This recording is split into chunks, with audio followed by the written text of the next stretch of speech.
What is Wax Gang? It's your boy Wax, aka Jimber, whatever you want to call me.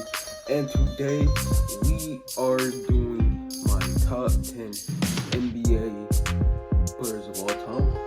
Now I know a lot of y'all probably don't care about this, but for the people that do care about this, I will basically be explaining why. Wait, I'm basically going to say my top 10. Like, this is all my opinion, all my opinion. Okay, don't come for me. This is all my opinion, but I'm gonna explain why I feel these ways. I have, me personally, as a very as an NBA fan, I'm really so passionate for it.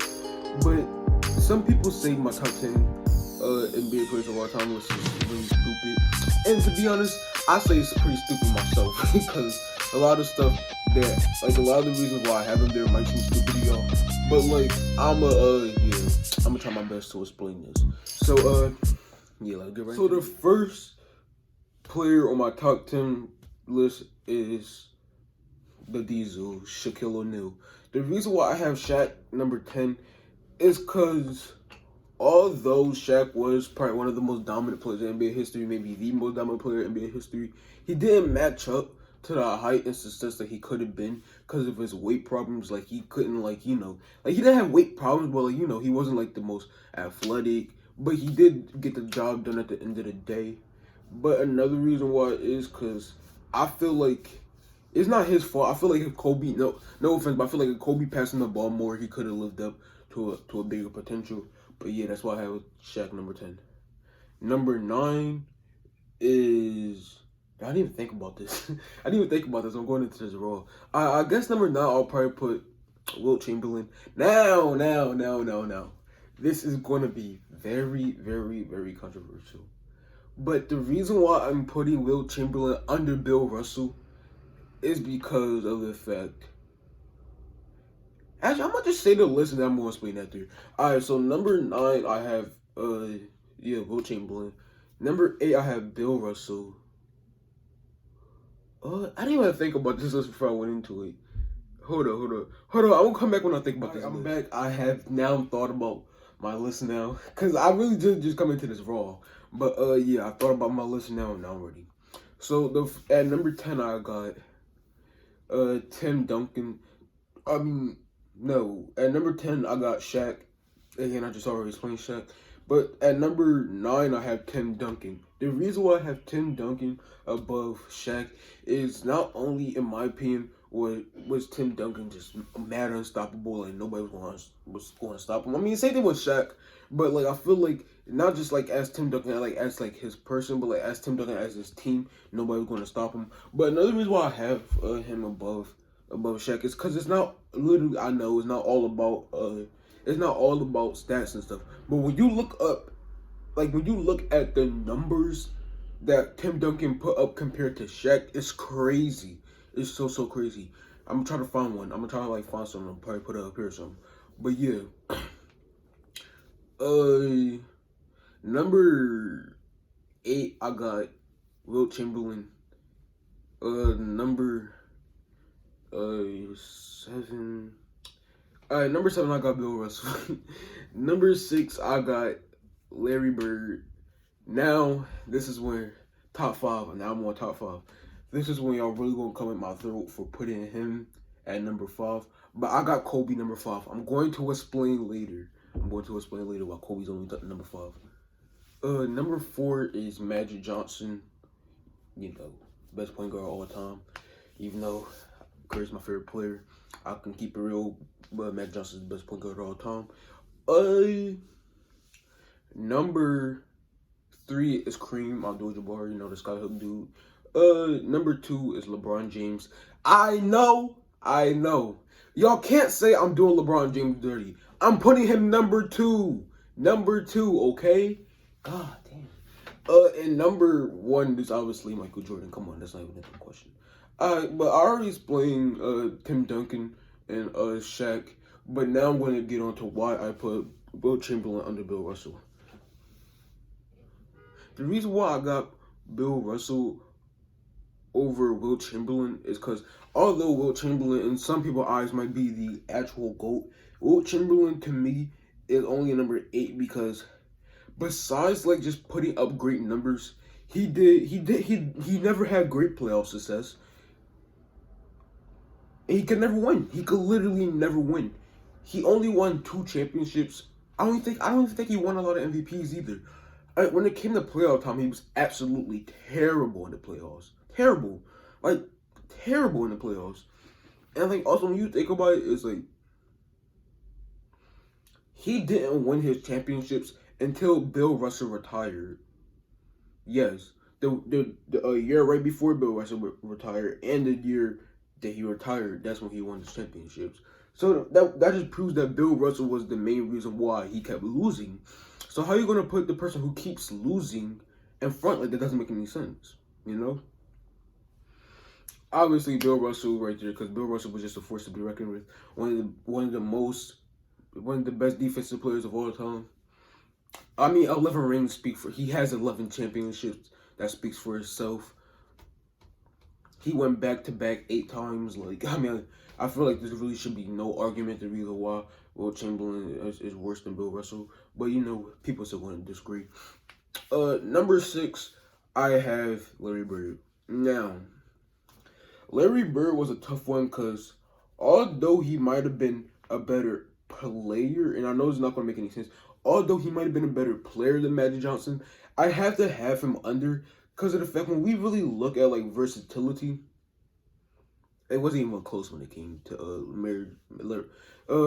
Magic Johnson and Larry Bird. Larry Bird was a really good player, but it's like when you talk about as far as like leadership, because he had weight, like he had a lot of help. Like when you look at the numbers, Larry Bird wasn't like he was playing really good, but his also teammates were really helping him a lot. And there's nothing wrong with getting help, but it's the fact compared to how much. Because Magic Johnson, he was a true leader when he won his championships. He was a true leader, but it was more like it was a group whole when what's the name when Larry Bird was doing it. Now, top 5. Alright, now the reason why I got Kobe 5 is, yeah, Kobe did win 5 championships, but it's like when you think of like how Kobe actually played and like the fact of the matter of like Kobe was really, really good. But one reason why I have number 5 is because of injury problems. Injury problems did mess up his career. Also, he struggled he struggled a lot inside his career. He struggled a lot. He couldn't win a championship without a big man. He couldn't even get to the finals without a big man.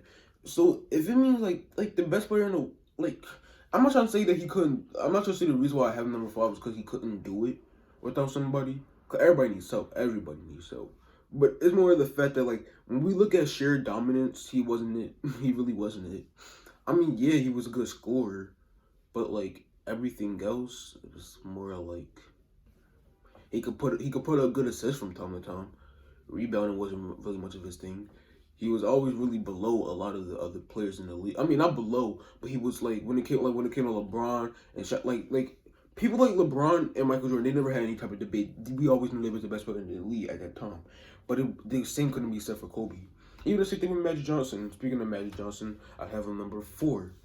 Now, the reason why I have Magic Johnson number 4 is because he's the best point guard of all time. Not even close in my opinion. Sorry, Curry, but it's not even close. Best passer of all time. Like, one of the best, like, actual leaders of all time. And it's like, he did all these things while leading his team in almost every single category. He could play literally every single position. Like, it's just so much stuff that could be said about this man that doesn't even go into account when we talk about his sheer greatness. And he wasn't the best scorer, but in terms of like rebounds and assists, steals, he was a defensive monster. Like, it's just so much things that go into his greatness I feel like people don't talk about. So yeah, number 3, I have Kareem Abdul-Jabbar. I mean, he's a god of putting up numbers for one. Second, his sheer dominance was just better than basically anybody he was on the court with. Like, he created the most unstoppable move of all time. He has the most points scored in NBA history. I mean, he has the most points scored in career history.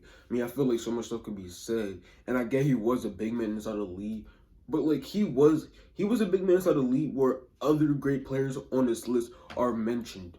Like he's the only player in this league who played against two other all-time people on this list. So yeah, that's the reason why I have him right here.